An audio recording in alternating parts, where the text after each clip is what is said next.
ശങ്കർ അയാളുടെ ഇളയ മകൾ രാഖിയോടൊപ്പം ഒരു ഗ്രാമത്തിൽ താമസിക്കുന്നുണ്ടായിരുന്നു. ശങ്കർ ഒരു പാവപ്പെട്ട കൃഷിക്കാരനായിരുന്നു. അയാൾക്ക് മീശയില്ല.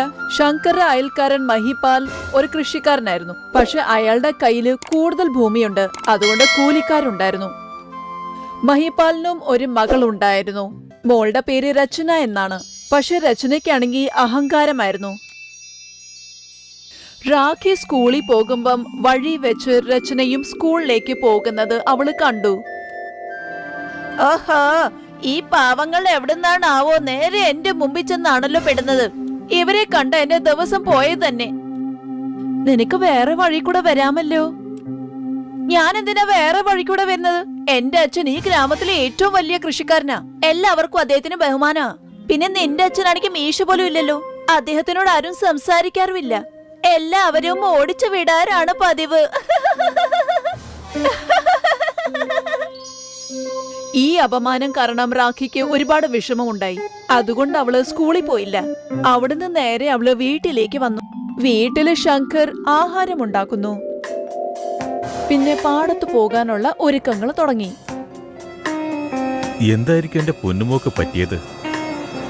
അച്ഛാ, നമ്മൾ എന്തിനാ ഇത്രയും പാവപ്പെട്ടവരായത്? നമ്മള് പാവപ്പെട്ടവരാണെന്ന് മോളോട് ആരാ പറഞ്ഞത്? അച്ഛാ, എല്ലാവരും അങ്ങനെ തന്നെയാണല്ലോ പറയുന്നത്. അങ്ങനെ അല്ലാന്നുണ്ടെങ്കിൽ പിന്നെ ഗ്രാമത്തിലെ ആരും നമ്മളോട് നന്നായിട്ട് എന്താ പെരുമാറാത്തത്? ആരുടെ പാത്രത്തിലാണോ ആഹാരമില്ലാത്തത് അവരാണ് മോളെ പാവങ്ങള്. ഈശ്വരൻ നമുക്ക് 2 നേരം കഴിക്കാനുള്ള ഭക്ഷണം തരുന്നില്ലേ? നിനക്ക് സ്കൂളിൽ നിന്ന് നല്ല വിദ്യാഭ്യാസവും കിട്ടുന്നുണ്ട്. ഇതല്ലാതെ നമുക്ക് എന്താ മോളെ വേണ്ടത്? ശരി, ഞാൻ സമ്മതിച്ചു, നമ്മള് പാവങ്ങളല്ല. പക്ഷെ നിങ്ങൾക്ക് എന്താ മീശയില്ലാത്തത്? എനിക്കിപ്പോഴാ കാര്യം മനസ്സിലായത്. രചന നിന്നോട് തീർച്ചയായും എന്തോ പറഞ്ഞിട്ടുണ്ട്. എനിക്കൊന്നും അറിയണ്ട. നിങ്ങളുടെ മുഖത്ത് എനിക്ക് മീശ കണ്ടാ മാത്രം മതി. എന്നാലല്ലേ ഗ്രാമത്തിലെ മറ്റുള്ളവര് നിങ്ങളെ ആദരിക്കൂ. നീ എന്ത് മണ്ടത്തറ മോളെ ഈ പറയുന്നത്? ഇങ്ങനെയൊക്കെ ആരെങ്കിലും ഉണ്ടാകുമോ? എനിക്കൊന്നും അറിയണ്ട. ഇന്ന് വൈകുന്നേരം ആവുമ്പോഴത്തേക്ക് നിങ്ങളുടെ മുഖത്ത് മീശ കണ്ടാ മാത്രം മതി എനിക്ക്. ഇല്ലെങ്കിൽ ഞാൻ ആഹാരം കഴിക്കില്ല.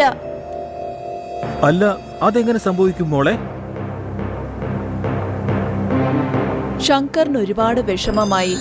അയാള് അവിടുന്ന് പാടത്തേക്ക് പോയി.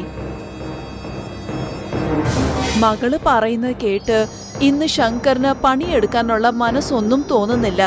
രാഖി പറഞ്ഞതെല്ലാം അയാൾക്ക് ഇടയ്ക്കിടയ്ക്ക് ഓർമ്മ വന്നു.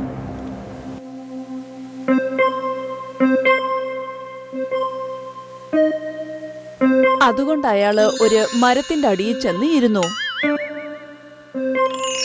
ഞാൻ എന്റെ പൊന്നുമോളോട് എങ്ങനെയാ പറയാ ഞാൻ പാവപ്പെട്ടവനായതുകൊണ്ടാണ് മീശ വെക്കാത്തതെന്ന്? കാരണം ഈ ഗ്രാമം അതൊരിക്കലും അംഗീകരിക്കുകയില്ല. പിന്നെ ഇന്ന് ഞാൻ മീശ വെച്ചില്ലെങ്കിൽ അവൾ ആഹാരമൊട്ട് കഴിക്കുകയുമില്ല. ഇനി മീശ വളർത്തണമെന്ന് വെച്ചാൽ പോലും ഒരു ദിവസം കൊണ്ട് എങ്ങനെയാ മീശ വളരുക? ഈശ്വര, എന്നെ അങ്ങ് വല്ലാത്തൊരു പ്രതിസന്ധിയിലാണല്ലോ കൊണ്ടുചെന്ന് എത്തിച്ചത്. ഇനിയിപ്പോ ഞാൻ എന്താ ചെയ്യാ? ഇതിലും ഭേദം പോയി ചാവുന്നതാ. പക്ഷെ ഞാൻ മരിച്ചു കഴിഞ്ഞാൽ എന്റെ മോളുടെ കാര്യം പിന്നെ ആരാ നോക്കുക? ശങ്കർ ഇപ്പം പ്രശ്നങ്ങളുടെ വലയിലാണ്. അതുകൊണ്ട് അത് ഓർത്ത് അയാൾ ഒരുപാട് കരഞ്ഞു. കരയുന്നതിന്റെ ഇടയ്ക്ക് ഉറക്കം വന്നത് അയാള് ശ്രദ്ധിച്ചില്ല. അയാള് അവിടെ തന്നെ ഉറങ്ങി. കുറച്ചു നേരം കഴിഞ്ഞ് മരത്തിന്റെ അടിയിൽ വെയില് വന്നു. അയാള് പതുക്കെ കണ്ണു തുറന്നു നോക്കി. ശങ്കറിന് മുഖത്തെന്തോ ഭാരം ഉള്ളതുപോലെ തോന്നി. അയാള് പതുക്കെ മുഖത്ത് കൈ വെച്ച് നോക്കി. അയാൾക്കിത് വിശ്വസിക്കാൻ പറ്റിയില്ല. കാരണം ശങ്കറിന്റെ മുഖത്ത് അത്ഭുതമുള്ള മീശകൾ വന്നു കഴിഞ്ഞു. എന്റെ മുഖത്ത് എങ്ങനെയാ മീശ വന്നത്? ഇനി ഇത് രാഖിയുടെ കുറുമ്പ മറ്റോ ആണോ? ഒരുപക്ഷെ അവൾ ഇവിടെ എവിടെയെങ്കിലും ഒളിച്ചിരിക്കുന്നുണ്ടാകാം. ഇത് വലിച്ചു പറിച്ച് കളയാനും പറ്റുന്നില്ലല്ലോ. രാഖി മിക്കവാറും ഇത് ഫെവിക്കോള് വെച്ചായിരിക്കും ഒട്ടിച്ചിരിക്കുക. ഇന്ന് ഞാൻ അവളെ ഒരു പാഠം പഠിപ്പിക്കുന്നുണ്ട്.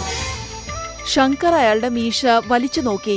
പക്ഷെ മീശ കയ്യിൽ വന്നില്ല. അതിന് പകരം അതിന്ന് സ്വർണ നാണയങ്ങൾ പൊഴിഞ്ഞു വീണു.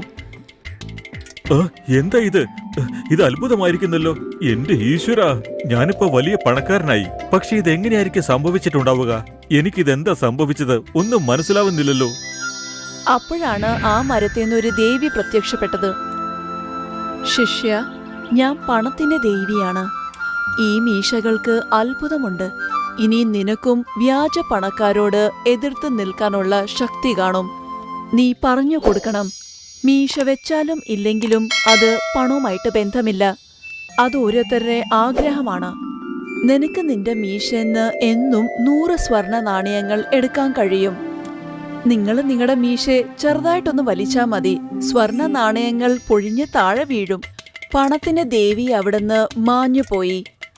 എന്നിട്ട് ശങ്കർ നാണയങ്ങളെല്ലാം എടുത്ത് തിരിച്ചു വീട്ടിലേക്ക് മടങ്ങി. ശങ്കർ വീട്ടിൽ പോകുന്ന സമയത്ത് വഴി വെച്ച് മഹിപാലിനെ കാണുന്നു. എന്താ ശങ്കർ, നിനക്ക് വല്ല ഭ്രാന്തും പിടിച്ചോ? എന്താ മണിപ്പാൽ ചേട്ടാ അങ്ങനെ ചോദിച്ചേ? എനിക്കെന്തോ ചേട്ടന് ഭ്രാന്ത് പിടിച്ച പോലെയാ തോന്നുന്നേ. നീ എന്നെ കളിയാക്കാൻ മാത്രം ആയോ? എന്താ നിനക്ക് അറിയില്ലെന്നുണ്ടോ ഞാനൊരു പണക്കാരനായ കൃഷിക്കാരനാണെന്ന്? മാത്രമല്ല നീ എന്റെ മുന്നിൽ മീശ വെച്ച് നടക്കാൻ പാടില്ല. ദൈവം അങ്ങനെ ആരോടും ഒരിക്കലും അന്യായം ചെയ്യുകയില്ല. സമയം എല്ലാവർക്കും മാറും. ഇത് കണ്ടില്ലേ, എന്റെ കയ്യില് 100 സ്വർണ്ണ നാണയങ്ങളുണ്ട്. ഇത്രയും നിങ്ങളുടെ കയ്യിലുണ്ടെങ്കിൽ എന്നെ ഒന്ന് കാണിക്കേ. മഹിപാൽ ഒന്നും പറയാതെ അവിടുന്ന് പോയി. വീട്ടിൽ വന്ന ശങ്കർ കാര്യമെല്ലാം മകളോട് തുറന്നു പറയുന്നു. ഇത് കേട്ടപ്പം അയാളുടെ മകൾ ഒരുപാട് സന്തോഷിച്ചു. ശങ്കർ എന്നും അയാളുടെ മീശയിന്ന് സ്വർണ്ണ നാണയങ്ങൾ എടുക്കാൻ തുടങ്ങി. അധികം താമസമില്ലാതെ അയാൾ ആ ഗ്രാമത്തിലെ മാത്രമല്ല ആ ജില്ലയിലെ ഏറ്റവും വലിയ പണക്കാരനായിട്ട് മാറി. അയാൾ നല്ല ഭംഗിയുള്ള ബംഗ്ലാവ് പണിഞ്ഞു. എന്നിട്ട് വീട്ടിൽ വേലക്കാരെ വെച്ചു. ഇപ്പൊ രാഖിയും രാജകുമാരിയെ പോലാണ് ജീവിച്ചത്. ഇന്ന് രാവിലെ ശങ്കർ ഉറങ്ങി എഴുന്നേറ്റപ്പം അയാളുടെ മുഖത്ത് മീശ കാണുന്നില്ല. അപ്പൊ അവിടെ പണത്തിന്റെ ദേവി പ്രത്യക്ഷപ്പെട്ടു. ശങ്കറിന്റെ ആവശ്യമെല്ലാം പൂർത്തിയായതുകൊണ്ട് ഇനി ശങ്കറിന് മീശയുടെ ആവശ്യമില്ലെന്ന് ദേവി പറഞ്ഞു. ശങ്കറിന്റെ ബംഗ്ലാവിൽ ഇന്ന് കുറച്ച് അതിഥികൾ വരാനുണ്ടായിരുന്നു. അല്ല ശങ്കർ, നീ ഈ പ്രദേശത്തെ ഏറ്റവും വലിയ പണക്കാരനാണ്. പിന്നെ നീ എന്തിനാ മീശ വടിച്ച് കളഞ്ഞത്? നിങ്ങളോട് എല്ലാവരോടും ഒരു കാര്യം പറയാൻ ഞാൻ ആഗ്രഹിക്കുന്നു. നിങ്ങൾ എല്ലാവരും ചേർന്ന് എത്രയോ വർഷങ്ങളോളം എന്നെ വേദനിപ്പിച്ചു. ഞാനൊരു പാവപ്പെട്ടവനായതുകൊണ്ട് നിങ്ങൾ എനിക്ക് മീശ വെക്കാൻ പോലും അനുവാദം തന്നില്ല. മീശ വെക്കുന്നതൊക്കെ ഓരോരുത്തരുടെ അവകാശമാണ്. അതിൽ പണക്കാരനെന്നോ പാവപ്പെട്ടവനെന്നോ ഇല്ല. ആരുടെ അവകാശങ്ങളെയും ഇങ്ങനെ ചോദ്യം ചെയ്യാൻ പാടുള്ളതല്ല. എല്ലാവരും ഒരുമിച്ച് നല്ല സന്തോഷമായി തന്നെ ജീവിക്കണം. അങ്ങനെ ആ ഗ്രാമത്തില് ജാതി മതമെല്ലാം മാറിക്കിട്ടി. എന്നിട്ട് പിന്നെ മീശയില്ലാത്ത ആൾക്കാരും സുഖമായിട്ട് ജീവിക്കാൻ തുടങ്ങി.